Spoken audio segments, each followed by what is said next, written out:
मेरे प्यारे छात्र 10वीं कक्षा के तृतीय भाषा हिंदी कक्षा में आप सबको स्वागत है। बच्चों, पिछली कक्षा में हम सुप्रसिद्ध कवि दिनकर जी द्वारा लिखा हुआ, रामधारी सिंह दिनकर जी द्वारा लिखा हुआ अभिनव मनुष्य नामक पद्य के बारे में चर्चा किए हैं और आज उसके प्रश्नोत्तर के बारे में चर्चा करने वाले हैं। बच्चों, यह प्रश्नोत्तर आपको पीडीएफ के जरिए आप तक पहुंचाने के लिए प्रयत्न करते हैं। यह जल्दी से जल्दी आप तक पहुंचने वाले हैं और प्रश्नोत्तर को एक बार थोड़ा सा उसके बारे में चर्चा करने वाले हैं। आज की दुनिया कैसी है? आज की दुनिया विचित्र और नवीन है। मानव के हुक्म पर क्या चढ़ता उतरता है, पवन का ताप मानव के हुक्म पर चढ़ता है उतरता है। परमाणु किसे देखकर कांपते हैं? परमाणु मानव के करों को देखकर कांपते हैं। अभिनव मनुष्य कविता के कवि का नाम लिखिए। अभिनव मनुष्य कविता के कवि का नाम है रामधारी सिंह दिनकर। आधुनिक पुरुष की किस पर विजय पाए है? आधुनिक पुरुष प्रकृति पर विजय पाए है। नए नर किन किन को एक समान लांग सकता है? नर सरित, गिरी और सिंधु को एक समान लांग सकते हैं। आज मनुष्य का यान कहाँ जा रहे हैं? आज मनुष्य का यान योग में जा रहे हैं, गगन के ओर जा रहे हैं। 2-3 वाक्यों में उत्तर लिखे हैं। इसमें से फर्स्ट वन है ना, सबसे महत्वपूर्ण है। प्रकृति पर सर्वत्र है विजय पुरुष आसीन। किन पंक्तियों का आशय समझाइए? पहला पंक्तियों का आशय है, पहले जो पूर्ण, आज की दुनिया विचित्र नवीन है, प्रकृति पर सर्वत्र है विजय पुरुष आसीन, इसका सारांश आपको लिखना है। यह आपको पीडीएफ के जरिए आप तक पहुंचने वाला है। दिनकर जी के अनुसार मानव का सही परिचय क्या है? मानव के बीच में प्रेम की भावना नहीं है। पेज नंबर 27 में कविता के आशय में भी आप देख सकते हो, मानव के बीच में स्नेह की बांधना सिद्ध है। देखिए, उससे पहले परंतु उसने की जगह पर मानव ने स्वयं को नहीं पहचाना, अपने भाईचारे के नहीं समझा। प्रकृति पर विजय प्राप्त करना मनुष्य का साधन है। मानव के बीच की स्नेह के लांग सिद्धि, ये सभी लिखना है। इस कविता के द्वारा दूसरा कौन सा शीर्षिका दे सकते हो? क्यों यहाँ देना चाहते हो? क्योंकि दूसरा शीर्षिका देना है और वह शीर्षिका क्यों देना चाहते हो उसको आपको, वह भी आपको आंसर है। भावार्थ लिखिए। भावार्थ, इसका भावार्थ आप जो आंसर देता हूँ ना, उससे भी ज़्यादा आप लिख सकते हो, जिस तरह से आपको यहाँ पद्य मालूम हुआ है। उदाहरण के अनुसार तुकान शब्द लिखिए। राइमिंग वर्ड्स कहते हैं ना, वैसे है। नवीन आसीन, बाप ताप, व्यवधान समान, श्रृंगार आगर, श्रेय ज्ञेय श्रेय, जीत प्रीत। इन पंक्तियों को कंठस्थ पूर्ण करने के लिए कहा है। फिर भी आप एक पढ़कर रखिए। आज की दुनिया विचित्र नवीन, प्रकृति पर सर्वत्र है विजयी पुरुष आसीन। हे बंदे नर के करो निवारी, विद्युत हुकुम पर चढ़ता है उतरता है पवन का ताप। ये भी आपको पढ़कर रखना है। और पर्यायवाची शब्द मतलब समानार्थक शब्द कहलाते हैं। दुनिया, जगत, विश्व कहते हैं। विचित्र, अजीब तथा अनोखा कहते हैं। नवीन, नया और नव कहते हैं। नर, आदमी, पुरुष कहते हैं। वारी, जल, पानी कहते हैं। कर, हाथ, हस्त कहते हैं। और एक लगन भी कह सकते हो। आगर, खजाना, भंडारा कहते हैं। विलोम शब्द, आज, कल,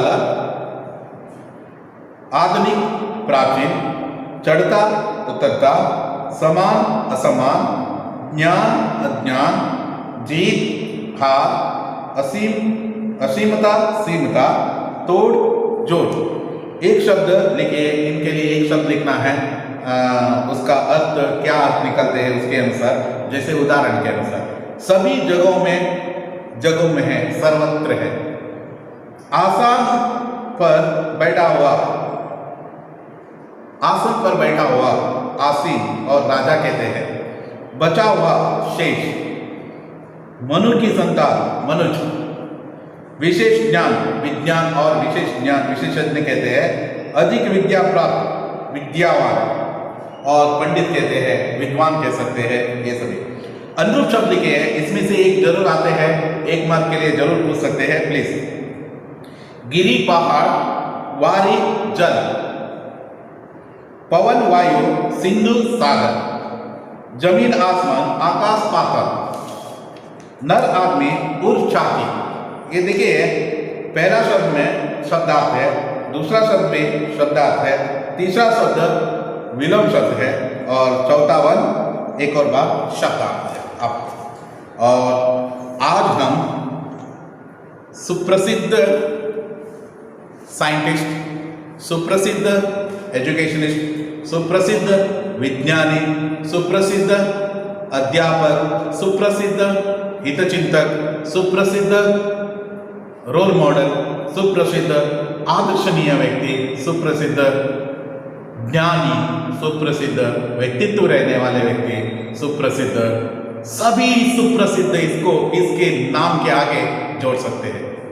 वैसे जो महान व्यक्ति, और एक और सुप्रसिद्ध नहीं कहा है, भारत देश में हुए बहुत सारे राष्ट्रपतियों में सर्वप्रथम आते हैं, वह है यह अत्यंत मुत्सुदी कह सकते हैं, और लोकप्रिय, जनप्रिय, और लोगों को दिल को छुए हुए एक राष्ट्रपति।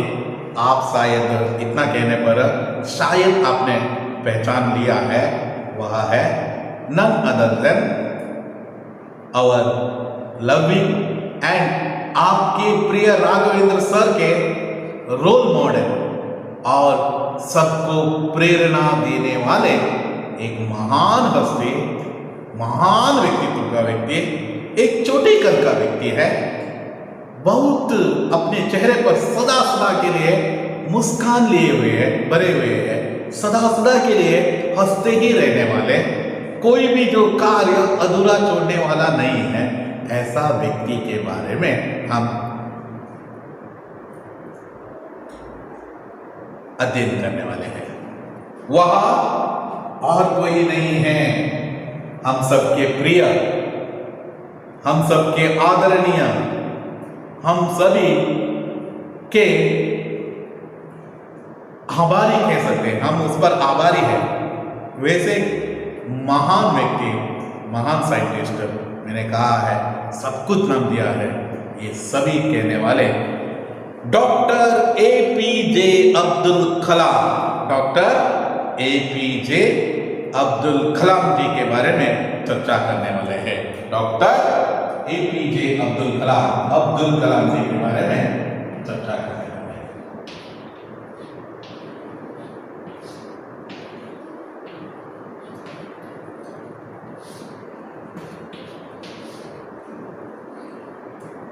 व्यक्ति इस्लामिक धर्म से आया हुआ व्यक्ति है, लेकिन इसको एक ही धर्म पर सीमित नहीं रख सकते हैं, या तो सबको एक ही तरह देखने वाले, चाहे वहां कोई भी धर्म के लोग हो, उन पर यहां वह धर्म का है, यहां धर्म का है, ऐसा मानने वाला व्यक्ति है नहीं। कोई भी व्यक्ति भी, कोई भी धर्म के व्यक्ति ले लीजिए, वो सभी पूजनीय मानते हैं, इसे आदर्शनीय मानते हैं, इनके तत्वों को आदर्श मानते हैं। वो कहते थे, क्या कहते थे मालूम है? यदि तुम सपना देखते हैं ना, सपना वो सपना नहीं है, नींद में देखते हैं ना, वो सपना नहीं है, सपना तो वो है जो तुम करके दिखाते हैं। कितना महत्वपूर्ण उक्ति है, देखिए, सपना वो सपना नहीं है जो तुम नींद में देखते हो, वह नहीं है। सपना वह है तुम्हें वह करने पर मजबूर कर देते हैं, वह व्यक्तित्व रहने वाले महान मुत्सदी और महान नायक कह सकते हैं, लीडर, लोगों के प्यारा सा APJ Abdul Kalam, doctor APJ Abdul Kalam, Bharat Ratna APJ Abdul Kalam जी के बारे में हम अध्ययन करने वाले हैं। अब्दुल कलाम जी कितने सादगी से जिंदगी बिता रहे, कितना सिंपल म्यान थे। देखिए इस पाठ के द्वारा छात्र सादगी, धार्मिक सहिष्णुता, मिलजुल कर रहना तथा किताब करने का प्रयोजन आदि प्रेरणा प्राप्त कर सकते हैं। इस पाठ के माध्यम से हम ये सभी अब्दुल कलाम जी के इन गुणों को देखते देखते हम ये सभी सीख सकते हैं, ऐसा कह रहे हैं। अब्दुल कलाम एक अमीर परिवार में जन्म लिया हुआ व्यक्ति नहीं है, बालक नहीं है। यह तो अपने बचपन में जो जिंदगी बिता है ना, उसके लिए वही शख्स है। उनके जीवन चरित्र को देखे तो आपको भी आंखों से आंसू निकल आने वाले हैं। कितना कष्ट झेला, कितना मुसीबतों को झेलना पड़ा उसे, ये सभी उनको अपने बाल्य में करना पड़ा। वह सभी सहिष्णुता से वह सहन कर आज उसका नाम अमर है। अब्दुल कलाम जी 2015 में हमें छोड़कर गए हैं, लेकिन आज भी उनके नाम सुनते ही एक सुंदर चेहरा हमारे सामने आ जाते हैं। वह मुस्कान भरे हुए, हंसते हुए चेहरा याद आते हैं। APJ अब्दुल कलाम, अवुल फकीर जैनुलाब्दीन अब्दुल कलाम, कितना अद्भुत नाम है। देखिए APJ अब्दुल कलाम, अवुल फकीर जैनुलाब्दीन अब्दुल कलाम। अब्दुल कलाम नाम से बहुत फेमस हुए हैं यह अब्दुल कलाम जी। उनके जीवन तथा कुछ जो पुस्तक में है उसके बारे में भी देखेंगे, और कुछ जो मैं जानता हूँ, क्योंकि क्या है मेरे लिए वह आदर्शनीय व्यक्ति है और मैं उनको बहुत आदर्श मानता हूँ, क्योंकि मुझे भी उनका जीवन बहुत प्रभावित किए हैं। वैसे ही जो महान हस्ती के बारे में हम चर्चा करने वाले हैं। बच्चों यहाँ पाठ से आपको 3 मार्क का एक प्रश्न आ सकते हैं, जरूर आप पढ़ कर रखिए। पेज नंबर 36 में देखिए लेखक परिचय। यह पाठ खुद अब्दुल कलाम ने ही अपने बायोग्राफी में लिखे हैं और अपने जीवन चरित्र में लिखे हैं। अवुल फकीर जैनुलाब्दीन अब्दुल कलाम जी का जन्म 15/10/1931 को हुआ। वो भी कहा रामेश्वरम के नजदीक धनुषकोडी में हुआ। बड़े वैज्ञानिक डॉक्टर APJ अब्दुल कलाम जी 25/7/2002 से 24/7/2007 तक हमारे देश के राष्ट्रपति थे। महान जो जिम्मा उन्होंने निभाया था, देश के अत्युन्नत व्यक्ति के रूप में उन्होंने वहाँ पर भी ग्रहण किया था, और देश के आदर्श तथा जन्मवादी राष्ट्रपति के नाम से भारत के करोड़ों के हृदय में कलाम जी आप अपने 82 वर्षों की उम्र में भी अनेक सामाजिक प्रगतिशील आंदोलन के अत्यंत सक्रिय रहे। उनके अपने जीवन से सबको जो मोहित करने वाले वह जिंदगी उन्होंने बीता। बहुत जो सुंदरमय जिंदगी उसका था, ऐसा हम कह सकते हैं। जब वह राष्ट्रपति बने, बहुत लोकोपयोगी तथा बहुत लोगों को प्रिय लगने वाले कार्यों से वह किए हैं।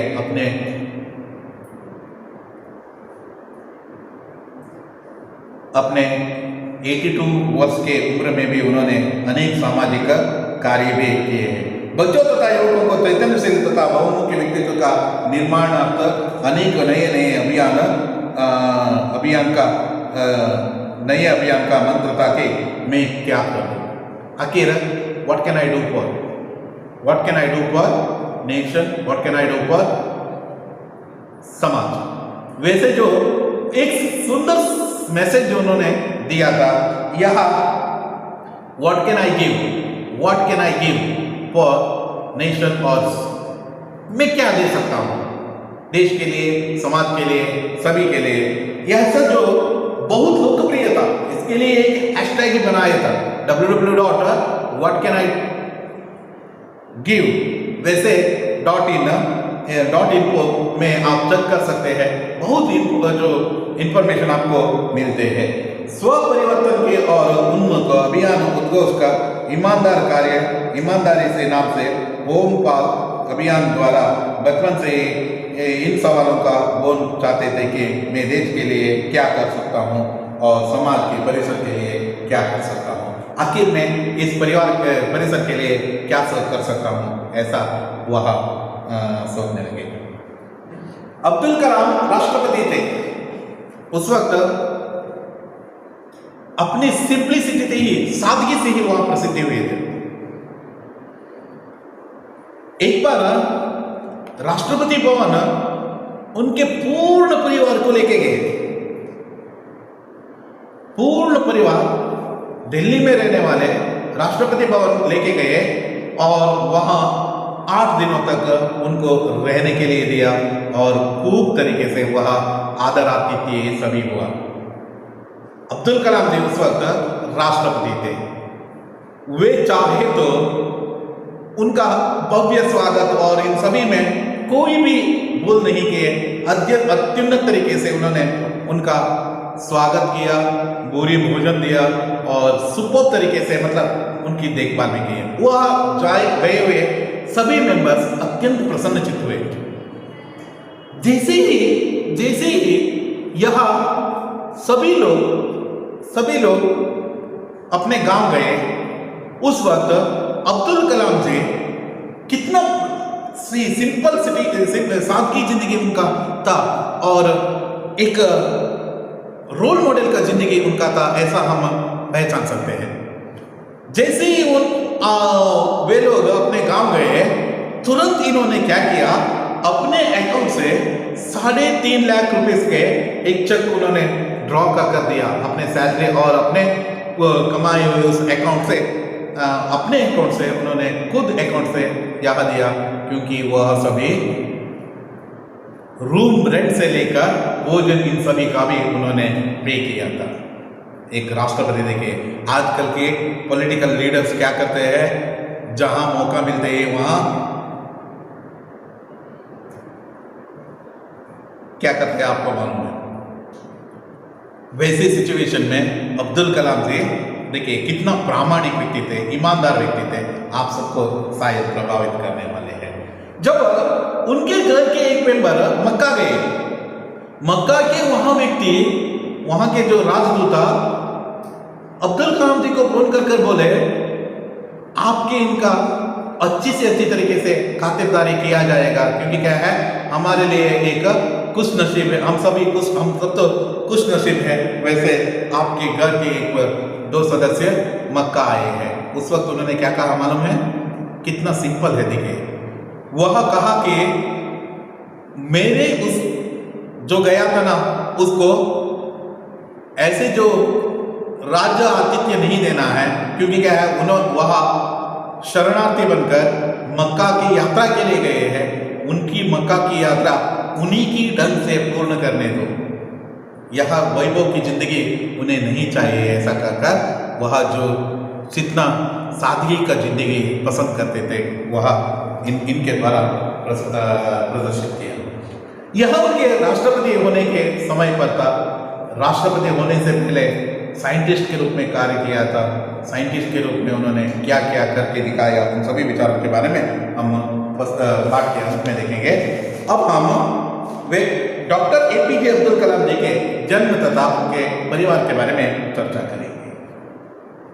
मेरा जन्म मद्रास राज्य अब तमिलनाडु के रामेश्वरम कस्बे में एक मध्यम वर्गीय परिवार में हुआ था। एक मिडिल क्लास में फैमिली में हुआ। मिडिल क्लास फैमिली में हुआ। ज्यादा उतना आमदनी तो नहीं थे हमारे लिए। जो आमदनी थे, जो पिताजी कमाते थे, वह उससे ही काम चलाया करते थे और इस तरह सिंपल जिंदगी उन्होंने निभाया। मेरा जन्म मद्रास राज्य के तमिलनाडु के रामेश्वरम कस्बे में एक मध्यम वर्गीय परिवार में हुआ था। मेरे पिता जैनुलाब्दीन की कोई अच्छी औपचारिक शिक्षा नहीं हुई थी। देखिए, जैनुलाब्दीन उनका पिता का नाम, वह उतना एजुकेशन तो नहीं पाया था। शायद सिग्नेचर ये सब ये आता था, उतना ही औपचारिक शिक्षा प्राप्त नहीं किया था, ज्यादा से ज्यादा एजुकेशन उसको नहीं था। न ही वे बहुत धनी व्यक्ति थे, रिच आदमी नहीं था, अमीर आदमी नहीं था। जितना था ना उससे खुश रहना वह पसंद करता था। धनी व्यक्ति नहीं थे, उनके बावजूद भी वे बुद्धिमान थे और उदारता की सच्ची भावना थी। बुद्धिमान थे, एजुकेशन नहीं था फिर भी इंटेलिजेंट थे। एजुकेशन नहीं था फिर भी इंटेलिजेंट है। इंटेलिजेंट वह एजुकेशन इसलिए नहीं था कि उनके परिवार में उतना पढ़ाने वाले व्यक्ति नहीं थे, उनको आगे का शिक्षा देने वाले और एजुकेशन के बारे में देखभाल करने वाले व्यक्ति नहीं थे। इंटेलिजेंट होने के नाते भी वह अपनी शिक्षा एजुकेशन पूर्ण नहीं कर पाया, मतलब अच्छा सा एजुकेशन पा नहीं पाया, इसलिए एक साधारण जिंदगी जैनुलाब्दीन गुजर रहे थे। उनमें उदार भावना था, एक विशिष्ट भावना, उदार भावना। जो कुछ भी इनके पास है बांट के खाना। यदि दोपहर को कोई भीख मांगने के लिए नहीं तो कोई भी उनके घर में आए तो उनको खाली हाथ नहीं भेजते थे, कुछ तो खिलाकर ही भेजते थे, कुछ तो देकर ही भेजते थे। इस तरह सबको मोहित किए हुए थे उनके व्यक्तित्व। देखिए, सच्ची भावना था, उदार भावना था, इंटेलिजेंट था, फिर भी उनके एजुकेशन नहीं था, साथ ही साथ धनी व्यक्ति नहीं थे, फिर भी उनमें इंटेलिजेंस था, बुद्धिमान थे और साथ ही साथ उदार भावना, एक विशिष्ट भावना है, वह सब में नहीं रहते, बांट के काम। Yes, okay. उनकी आदर्श जीवन संगिनी थी मेरी माँ, यानी आसिया माँ। आसिया में है ना अब्दुल कलाम जी के माँ है। पिता का नाम जैनुलाब्दीन, आसिया माँ का नाम आसिया थी, आसिया था और इनके आदर्श जीवन संगिनी थी, आदर्श जीवन संगिनी थी। और मेरे माता पिता हमारे समाज में एक आदर्श दंपति के रूप में देखा जाते थे। सभी लोग इनको रहना है तो जैनुलाब्दीन तथा आसिया जैसा रहना है। सभी इनकी यह दाम्पत्य जीवन देखकर, इनकी यह प्रेम देखकर, इनकी यह खूब जिंदगी देखकर सभी मोहित थे और साथ ही साथ अनुकरण करते थे। सबके लिए एक रोल मॉडल के रूप में रहते थे ये दोनों। बहुत प्यार था, बहुत विश्वास था, बहुत घनिष्ठता था उनके परिवार में। ज्यादा धन न रहने पर भी, वे अमीर नहीं रहने पर भी एक विशिष्ट गुण था, उदारता का गुण रहने के कारण से वे क्या है, सबके दिल जीते हुए थे।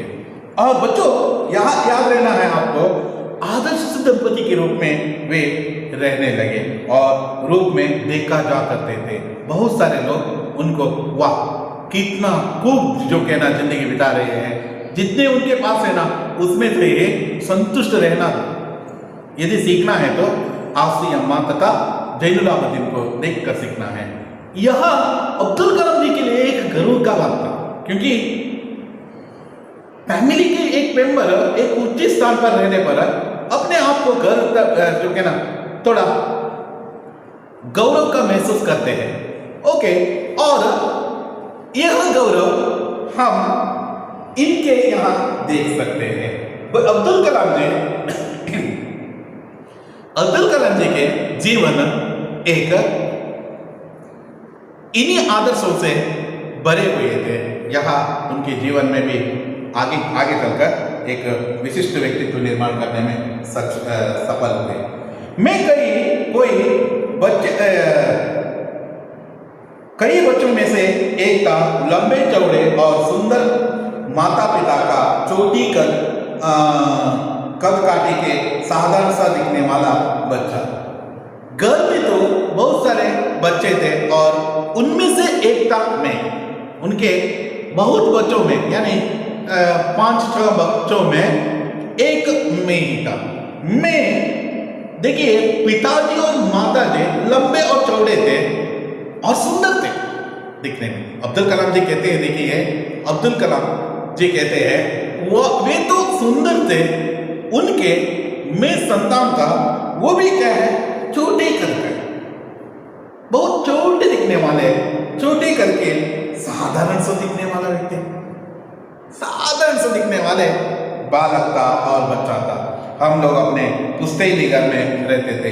पुश्तैनी यानी पूर्वजों से बना हुआ घर, पूर्वजों से बनाया हुआ घर में रहते थे।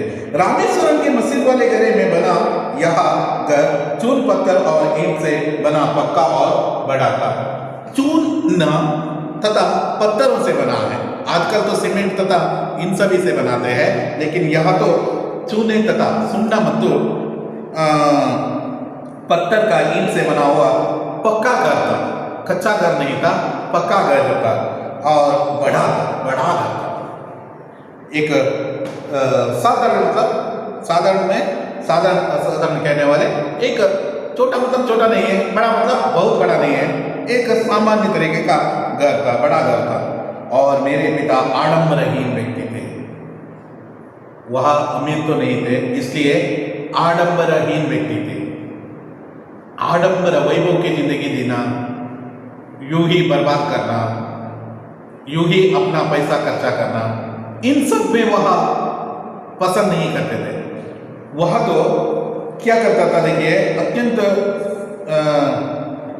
आडंबरहीन व्यक्ति थे। सभी अनावश्यक एवं ऐशोआरामी चीजों से दूर रहते थे। अनावश्यक है, जो चीज आवश्यक नहीं है इसको घर में नहीं रखते थे। जो ऐशोआरामी जिंदगी जीने का नौबत देते हैं यानी मौका देते हैं, वैसे वस्तुओं को घर से दूर रखना है, दूर रखते थे। पर घर में सभी आवश्यक चीजें समुचित मात्रा की तुलना में से उपलब्ध थी। जो आवश्यक है, जो अनिवार्य है, वो सभी वस्तु थे, लेकिन जो अनावश्यक है, ऐशोआरामी जो जिंदगी का जो वस्तु है ना, वो सभी वस्तु नहीं, मतलब उनके पास नहीं थे, उपलब्ध नहीं थे, उनको घर से दूर रखे हुए थे। वास्तव में मैं कहूंगा कि मेरा बचपन निश्चितता और सादगी से बीता। इस तरह मुझे बचपन से ही आदत पड़ने लगी कि मैं एक निश्चितता और सादगी के जिंदगी बिता सके, एक सिंपलिसिटी का जिंदगी बिता सके, वैसे जिंदगी मैंने बिता पाया। वह कारण था मेरे पिताजी का आदर्शनीय व्यक्तित्व ही मुझे मेरे लिए एक रोल मॉडल के रूप में खड़े रहे। और इस तरह पिताजी के आदर्शों को मैंने जीवन भर फॉलो करने के लिए प्रयत्न किया, ऐसा अब्दुल कलाम जी अपने पुस्तकों में लिखते हैं।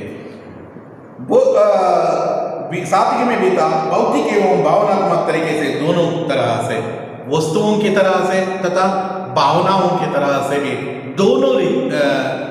दोनों तरह से अब्दुल कलाम की जिंदगी और बचपन अत्यंत मधुर तरीके से बीता है, ऐसा उन्होंने अपने पुस्तक में लिखा है। इस तरह अब्दुल कलाम जी के बचपन के बारे में हम थोड़ा सा जानकारी देखे हैं और उनके शिक्षा और उन्होंने आगे क्या क्या किया, इन सभी विचारों के बारे में आने वाली कक्षा में हम चर्चा करने वाले हैं।